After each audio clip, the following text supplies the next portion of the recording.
Alright, I found the broken wire. You can see it there.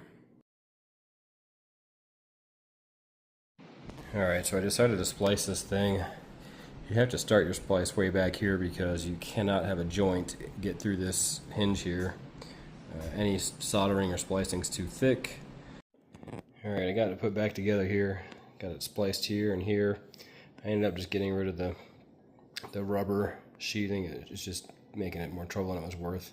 Be a little trickier to guide it back together, but that's okay. I can deal with that. I'm not at the factory making 100 of these things. These are the heat shrinks I used. Little solder and seal connectors. 22 gauge wire I picked up off Amazon. So I'm gonna pile of parts here. I'll try to make a couple little videos of putting it back together. Making one video is gonna be just too difficult. So here we go. Alright, those are little tamper-proof bits you gotta use for these screws. You can see they have tamper-proof heads. It's a VT10, which I think is just tamper-proof something 10. Okay, so taking this back apart, this spring has to go through here. This faces down, and it goes on there. So this is, and the spring will sit. This goes into this hole over here.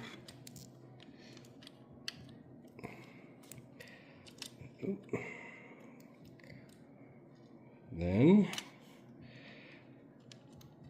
the spring has to hold this piece up, so it goes around there. It's going to be a little bit of a fight.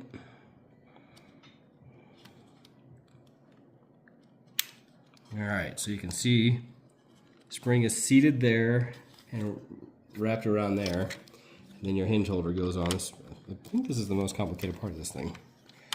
And that goes on there. And then your two screws go in.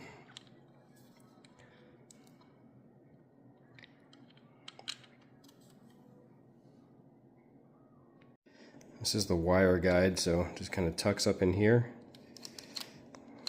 And obviously you just press it back together. Oh, terrible video, sorry. Slides in, press in. Alright, I had to back up a little bit. This spring goes in here, so this thing can move back and forth in this channel so that it can unlock and lock when it folds. So if you just kind of set it in there, it's almost like they designed it for the spring to guide itself, and then you can see it'll stay in there.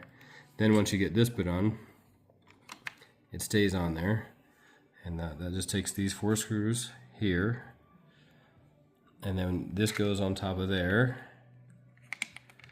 and then this collar goes on the top of here. You choose 2 more screws, and then you take this with your spring, and then you just press it on there. And we're getting there.